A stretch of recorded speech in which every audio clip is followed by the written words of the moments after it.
Hare Krishna, welcome to my channel. My name is Neha and my name is Raju. और सबसे पहले आप लोगों को बहुत बहुत happy Holi to everyone and happy Gaur Purnima as well. Happy Gaur Purnima to everyone. So आज हम बात करने वाले हैं, जैसे कि आपने टाइटल में देख लिया होगा, I130 प्रोसेसिंग टाइम्स के बारे में। So let's begin. आज हमें रिक्वेस्ट आई है लास्ट वीडियो में हिंदी में वीडियो बनाने के बाद। मैं हिंदी में बात करूँगी और ये इंग्लिश में बात करेंगे। सबसे पहले बात करते हैं प्रोसेसिंग टाइम्स के बारे में। We're going to talk about processing times. You remember them? Yes. All? No. तो लास्ट वीडियो में हमने बात की थी I130 प्रोसेस के बारे में। सो हमने 3 स्टेप्स के बारे में बात की थी। तो उसी फर्स्ट स्टेप में यानी कि I130 फॉर्म के प्रोसेसिंग में कितना टाइम लगता है वो हम आज बात करेंगे। बाकी नेक्स्ट स्टेप नेक्स्ट वीडियो में बात करेंगे। Right? You want to say that in English? Yes. So first we're going to talk about processing times, and then the next step we'll talk about in the next video. Yeah. You're supposed to say it. Oh, okay. So in the last video we talked about the I130 processing, forms, the TXT, what forms and documents we need for this. So आज हम यही बात करने वाले हैं IR1 और CR1 visa category के लिए I130 फॉर्म जो होता है। So let's begin with processing times. First of all, 2 categories हैं। एक है US परमानेंट रेजिडेंट, अगर आपका स्पाउस है जो पिटिशनर है वो अगर US परमानेंट रेजिडेंट है, एक कैटेगरी ये है। दूसरी कैटेगरी है अगर आपका स्पाउस US सिटीजन है। तो हम दोनों की प्रोसेसिंग टाइम के बारे में बात करेंगे। दोनों का अलग अलग है, काफ़ी डिफरेंस है। Let's begin. So we're going to talk about different processing times of different categories. So there's the IR1 category, CR1 category, and also whether you're a U.S. citizen or you're a permanent resident. It also depends on if you're bringing your spouse or your parents or all of those things. So all of that comes into play. Yeah. तो अगर आप spouse को लेके आ रहे हो या parents को लेके आ रहे हो या अपने चिल्ड्रन को लेके आ रहे हो, उसके ऊपर भी डिपेंड करता है। आज जिस कैटेगरी के बारे में हम बात करेंगे वो है spouse category. So let's begin. सबसे पहले अगर हम बात करते हैं US सिटीज़न की, US सिटीज़न के लिए जितने भी 4 या 5 सेंटर्स हैं जहाँ पर ये प्रोसेसिंग होती है US में, 5 के लिए टाइम सेम है, which is 14 months. Yes. So basically, no matter what center you're given, whether you're given the California center, Nebraska center, whatever center you're given, it'll take approximately 14 months regardless of the center. So the different centers that you'll be given are California, Nebraska, Vermont, Potomac, and Texas. सो हमने बात करी US citizen के बारे में। तो ये जो 4 इन्होंने सेंटर बताए हैं उनमें सभी में प्रोसेसिंग टाइम अभी US सिटीज़न के स्पाउस के लिए सेम है, 14 months। अब हम बात करते हैं परमानेंट रेजिडेंट के बारे में। तो इनके लिए टाइम प्रोसेसिंग टाइम अलग अलग है, जैसे कि नेब्रास्का में है। Nebraska is they're all kind of different based on which center you're at. The Nebraska one is about 24.5 months. And California? 42 months. And Texas? 35 months. And Potomac? 31 months. Yeah, so हमने and Vermont's also 34 and a half. Vermont, okay, there are 5 centers. So Vermont is? 34 and a half months. And California is 42. So California का waiting time सबसे ज़्यादा चल रहा है। तो मान लो अगर आपका कैलिफोर्निया में केस आ जाता है, वो रैंडमली असाइन होता है। मान लो आपका कैलिफोर्निया में आ गया तो उसमें पैनिक करने वाली कोई भी बात नहीं है। आपको बस वेट करना है इस चीज़ का कि आपका सेंटर शफल होगा बीच में। मोस्ट प्रॉब्ली आपका सेंटर शफल होगा। तो अगर आपका मान लो कैलिफोर्निया आ गया, हो सकता है बीच में आपको चेंज करके वो टेक्सास में कर दें। तो वो फाइल्स को जितना लोड जहाँ पे होता है उसके अकॉर्डिंग वो डिफरेंट सेंटर्स में सेंड करते रहते हैं। सो डरने की कोई बात नहीं है, वो आपका केस आगे पीछे भी शफल होगा। Yes, so definitely. So basically, just because you are in a center that takes a longer processing time, it's not like your processing times are fixed. It's not like your centers are fixed. So sometimes you might be placed in a California center, but then because it's taking too long, they might shuffle to a different center, which takes a shorter amount of time. So the center itself isn't a cause of worry. All right. तो उसके अलावा हम बात करेंगे, अब आपको लग रहा होगा इतने सारे मंथ्स, ये तो ईयर्स का वेटिंग टाइम है कुछ सेंटर्स में। तो एक और तरीका है जो हम आपको बताने वाले हैं। अगर आपको I130 के लिए नहीं अप्लाई करना है, एक दूसरा थोड़ा फास्टर मेथड है। उसमें कितना टाइम लगता है? Approximately 6 months. 6 मंथ्स का टाइम लगता है, तो आप देख लो कितना डिफरेंस है 14 मंथ्स और 6 मंथ्स, और कईयों में तो 14 मंथ्स से भी ज़्यादा है, तो बहुत ज़्यादा डिफरेंस है। इसके लिए आप क्या कर सकते हो कि आपको स्पाउस वीज़ा की जगह पे फियांसे वीज़ा अप्लाई करना है, which is K1 visa, right? Right. But this only applies to U.S. citizens, not for permanent residents that are trying to bring your spouse. Okay, so ये वाला सिर्फ अगर आपका स्पाउस यूएस सिटीजन है तो ही आप ये वाला वीज़ा कैटेगरी ले सकते हो, अदरवाइज अगर परमानेंट रेजिडेंट भी है तो भी आप ये कैटेगरी नहीं ले सकते हो। तो वो कैटेगरी इन्हीं लोगों के लिए होती है जो एंगेज्ड हैं बट अभी उनकी शादी नहीं हुई है, तो उनको फियांसे वीज़ा अप्लाई करना है। तो जब उनको K1 वीज़ा इशू हो जाएगा 6 मंथ्स के अंदर, तो उनको यहाँ पर आके बाद में शादी करनी है, या मैरिज सर्टिफिकेट उसके बाद का होना चाहिए। तो वो आपको देखना है आपको कैसे हैंडल करना पड़ेगा। इंडिया में थोड़ा होता है कि शादी पहले करके फिर वीज़ा लेते हैं, तो आप इंडियन वे में पहले शादी कर सकते हो, फिर यहाँ पे आके जैसे यहाँ के तरीके से आप ऑफिशियली रजिस्टर्ड कर सकते हो अपनी मैरिज को। सो ये एक तरीका है थोड़ा इजी बनाने के लिए प्रोसेस को। Yeah, exactly. So there could be a lot of ritualistic things that you might want to do in India. That's fine, but don't officially get married if you want to make the process faster. You can get officially married here, and then when you're applying for the K1 visa, so you just basically have to say that okay, so my wedding date is going to be around this time, and then they can give you a visa so that you can come to the US specifically to get married, and then it'll be easier in terms of waiting times. However, it'll be harder in terms of other things, and it'll be harder because the expense, the green card process is actually maybe at least 3 to 4 times more expensive to do when you're trying to apply in the US via the K1 visa way, as opposed to just trying to get the green card from another country and just waiting those 14 or 2 years over, which is a length of the overall processing time. The other problem is that the amount of time it'll take for you to get the green card once you're here will probably be a lot longer, a couple of years, as opposed to just applying the I130 way, which will probably take no more than 2 years. So 2 disadvantages हैं अगर आप K1 visa लेते हो over IR1 visa. तो उसमें disadvantage ये है कि फर्स्ट ऑफ ऑल आपको यहाँ पे आते ही ग्रीन कार्ड नहीं मिलेगा, ग्रीन कार्ड में थोड़ा टाइम लगेगा, एंड दैट टू वो थोड़ा एक्सपेंसिव होगा, लाइक 3 और 4 टाइम्स मोर एक्सपेंसिव होगा। और ये जब आप IR1 वीज़ा लेते हो तो आपको इमीडिएटली जैसे ही आप यहाँ पे आते हो आप एयरपोर्ट पे ही आप इमिग्रेशन सेंटर में रिपोर्ट कर देते हो कि आई हैव रीच्ड हियर। उसके बाद वो आपका ग्रीन कार्ड प्रोसेस स्टार्ट कर देते हैं आपका एड्रेस कंफर्म करने के बाद। एंड जैसे मैं यहाँ पर आई थी तो मेरा 1 मंथ के अंदर मेरा ग्रीन कार्ड आ गया था। सो लेकिन जब आप K1 वीज़ा अप्लाई करोगे तो आपको ग्रीन कार्ड के लिए कुछ साल लगेंगे। So that's one disadvantage. Another one is the fees will be more, but time कम लगेगा। सो वो एडवांटेज है। तो यू कैन डिसाइड कि आपको which way you want to go. तो ये तो हो गया IR1 CR1 वीज़ा और K1 वीज़ा के बारे में। अब हम बात करेंगे expedited processing के बारे में। You wanna start? Yes, with expediting processes, let's say somebody has like pregnancy or childbirth or other emergency situation or disability, then you can apply for expedited process, and they can give you higher priority. Now, at the top of my head, I don't know the exact how much faster it'll be with the expedited process, but it'll probably push your time by at least half the amount. Or even less than that. Or even less than that. या सो एक्सपीडाइटेड processing में क्या होता है, मतलब fast processing, fast track processing.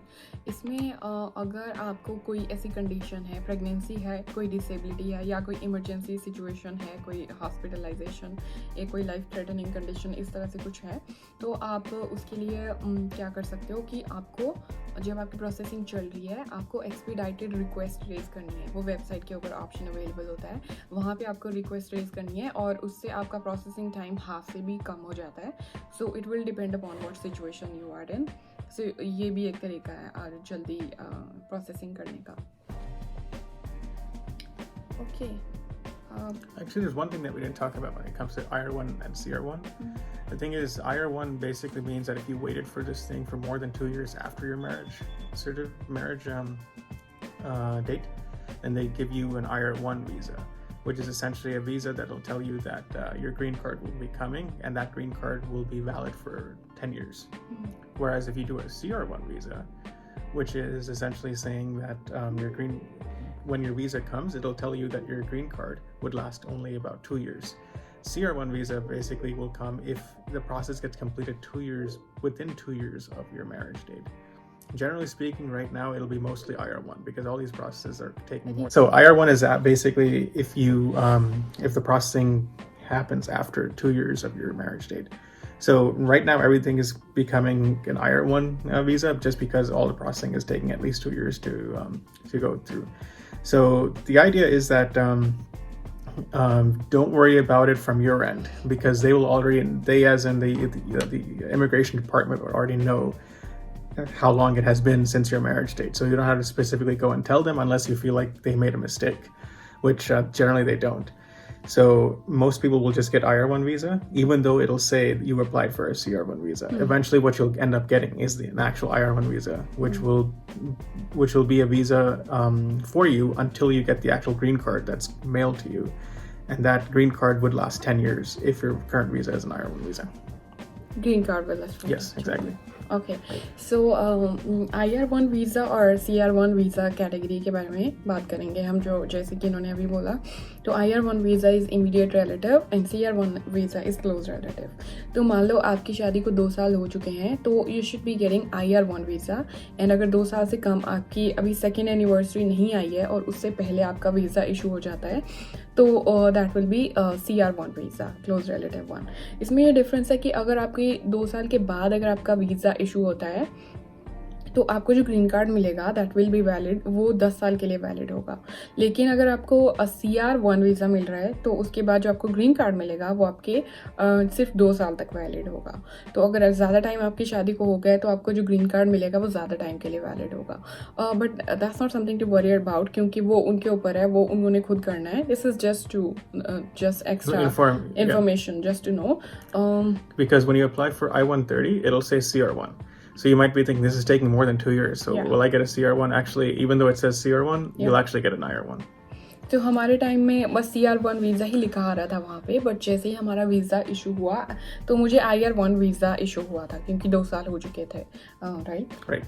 या so you don't have to worry about कि आपको उनको बोलना है कि अभी भी CR1 शो हो रहा है। वो आपको ऑटोमेटिकली उनके सिस्टम में होता है, वो ऑटोमेटिकली आपको IR1 वीज़ा मिलेगा अगर 2 साल हो चुके हैं शादी को। सो अब सबका क्वेश्चन यही रहता है कि वीज़ा प्रोसेस नहीं हो रहा है या कब होगा। तो वही है, I think most dreadful words for applicants are case actively being reviewed. इसमें हम सोचते हैं कि केस रिव्यू हो भी रहा है कि नहीं हो रहा है, इतने मंथ्स हो जाते हैं, पूरा साल हो जाता है, फिर भी नहीं हो रहा है। तो उसमें वो एक्टिवली बीइंग रिव्यूड ही आएगा जब तक कि आपका वो कंप्लीट नहीं हो जाता प्रोसेस। तो उसमें आपको कोई डरने की बात नहीं है, बार बार चेक करने की ज़रूरत नहीं है। उसमें जितना वेटिंग टाइम है, मान लो 14 मंथ्स का वेटिंग टाइम है, आपको 14 मंथ्स तक वेट करना है। उसके बाद 14 मंथ्स जब हो जाते हैं तो फिर आपको वेट नहीं करना है, फिर आपको इंक्वायरी रेज करनी है डायरेक्टली। जो पिटिशनर होगा वो ये इंक्वायरी रेज करेगा, उसमें ईमेल की ऑप्शन होती है आपकी वेबसाइट में, वहाँ जाके ऑफिशियल ईमेल करनी है और उनको स्टेटस पूछना है और उनको बताना है कि हमारा वेटिंग टाइम कंप्लीट हो चुका है। तो जब तक वेटिंग टाइम कंप्लीट नहीं होता है तब तक तो आप कुछ नहीं कर सकते, और जब वेटिंग टाइम कंप्लीट हो जाता है और फिर भी केस प्रोसेस नहीं हुआ तो आप इंक्वायरी कर सकते हैं और विद इन 1 वीक वो आपको रिप्लाई करेंगे। Yes, exactly. So she was saying basically in a few months after you submit your I-130, it'll say case actively being reviewed. And you might think, wow, they're being reviewed, so maybe in a few weeks they'll approve it. And that's kind of what we thought, but we waited for months and actually almost a year until we got some news. So the idea is that just because it says actively reviewed, it just means the same thing. It doesn't mean anything really. Yeah. So I would say just wait for those for the amount of months it says on the website, which is approximately 14 months since you processed your I-130. Don't email them that yet, because if you email them, you'll just get like a standard response saying, I think you cannot even email them. जब तक आपका वहाँ पे एक option होता है inquiry date का, वो आपकी प्रायोरिटी डेट जो होती है, जिस दिन आपने I-130 सबमिट करा होगा वो आपकी प्रायोरिटी डेट होती है। प्रायोरिटी डेट के बेसिस पे वो आपको इंक्वायरी डेट बताते हैं, तब तक आप इंक्वायरी भी नहीं रेज कर सकते हो। Right. So yeah, essentially, I wouldn't even try. But after this, then you can email them, and then they will usually get back to you. Not usually, they will always get back to you. and they'll just tell you more details about it. And then usually for us, when we emailed them, they got back to us and they also approved it within like 2 or 3 weeks, right? Yeah, that was such a happy moment. Yeah. और जब तक आपका waiting time चल रहा है तो ऐसा लगता है बहुत लंबा टाइम है, तो उसमें आपको क्या करना है? उसमें आपको अपने करियर के लिए आपका प्रोस्पेक्ट सोचने हैं। आपको ये देखना है कि आपको यहाँ पर आके कौन सी जॉब्स करनी है, आपको कौन से फील्ड में जाना है, तो उसके लिए आपको प्रिपरेशन करनी है already. In US it's not easy to get started just like that. तो आपको वहाँ इंडिया में ये देखना है, जो भी आप अभी प्रोफेशनली कर रहे हो उसको आप थोड़ा सा चेंज कर लो उस वे में कि जो आपको यहाँ पे आके करना है। यहाँ की आपको सर्च करना पड़ेगा लिंक्डइन पे, यहाँ पे आपके फील्ड से मैचिंग कौन कौन सी जॉब्स अवेलेबल हैं, तो उसके लिए आप प्रिपरेशन करो इन द मीन टाइम। उसके लिए आप एक्सपीरियंस वहाँ पे गेन करो इंडिया के अंदर ही, और सो दैट यहाँ आते ही आप कुछ ना कुछ स्टार्ट कर सकें। Yes, exactly. So yeah, in that waiting times, definitely try to see what career you want to, or if you want to go to university, what you want to do after getting to the US. And if there's any prerequisites or requirements for those careers / universities, just focus on those, because once you get here, it'll be a little bit more difficult. And one of the reasons why is because let's say you're applying for jobs here, they would, anything that you did in India, they might have a long what is it called? They might not be willing to go to the long method of trying to verify whether what you did is good or not. So yeah, if there's any like classes or courses that you want to take that are part of the US but you can still do online from India, for instance, go ahead and take those. Those are different, like extension classes and things like that. Mm-hmm. Go ahead and take those because they give a lot of value, and they are easily verifiable methods for all employers in the US. Alright, so एक tip मुझे यहाँ पर बोलना था, which is my personal experience रहा है ये मेरा, कि अगर आपकी शादी किसी फॉरेन सिटीज़न से होती है तो एक चीज़ बहुत ध्यान रखने वाली है कि जिस पंचायत में आप रजिस्टर्ड हो, जहाँ आपके पेरेंट्स या फैमिली के साथ आप रहते हो, या म्यूनिसिपल कॉर्पोरेशन अगर आप किसी सिटी में रहते हो, तो आपको मेक श्योर करना है कि जब तक आपका I130 प्रोसेस कंप्लीट नहीं हो जाता, या जब तक आपका वीज़ा इशू नहीं हो जाता एंड स्टेज तक, तब तक आपको वहाँ जो आपका रजिस्ट्रेशन है वो रजिस्ट्रेशन आपको कट नहीं करना है, अपना नाम वहाँ से कट नहीं करना है तब तक। अगर मान लो इंडिया में ही आपके किसी इंडिया सिटीजन से ही शादी होती है, किसी दूसरी सिटी में होती है, तो यूजुअल प्रोसेस ये होता है कि आप जहाँ से मूव कर रहे हो वहाँ पे आपका रिकॉर्ड कट हो जाएगा, और जहाँ पे आप मूव हो रहे हो आफ्टर शादी करने के बाद, जो आप मूव कर रहे हो अपने हस्बैंड के प्लेस में, तो वहाँ के जगह में आपका रिकॉर्ड रजिस्टर हो जाएगा और उस फैमिली के मेंबर बन जाओगे जो उस दूसरी सिटी के रेजिडेंट है। लेकिन अब सिंस यहाँ पे यूएस में शादी करने, जैसे यूएस में क्या होगा, आप यूएस में किसी सिटीजन से शादी करते हो तो यहाँ पे इमीडिएटली आपका रजिस्टर नहीं होगा, एक लंबा प्रोसेस है, जैसे हमने अभी वेटिंग टाइम्स की बात करी है, तो उतना टाइम आपको वेट करना है। उसके बाद भी वो आपको एक ग्रीन फ्लैग देंगे कि हाँ आपका वीज़ा इशू हो रहा है, तो तब तक आपको वहाँ के ही रेजिडेंट बने रहना है जहाँ आप रह रहे हो अभी, विच इज़ आपके पेरेंट्स का प्लेस हो सकता है, आप जॉब के लिए कहीं और भी रह रहे हो, लेकिन आपका वहाँ पे रजिस्टर होना चाहिए।